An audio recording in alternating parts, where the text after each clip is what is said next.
কোন একজন নবী আল্লাহকে বলেছিলেন যে আল্লাহ আমি মারা যাওয়া কোনো মানুষকে দেখতে চাই, সে কেমন আছে।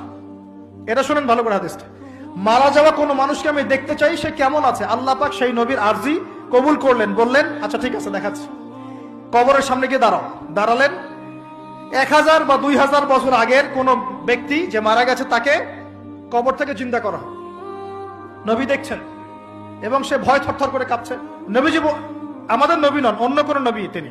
সেই নবী বলছেন যে তুমি ভয় কাঁপছো কেন, তুমি কত বছর আগে ইন্তেকাল করেছো, কি তোমার হালচাল বলো আমাকে। সেই ব্যক্তি বলছে আমি আজকে থেকে 1000 বা 1500 বছর আগে মারা গেছি।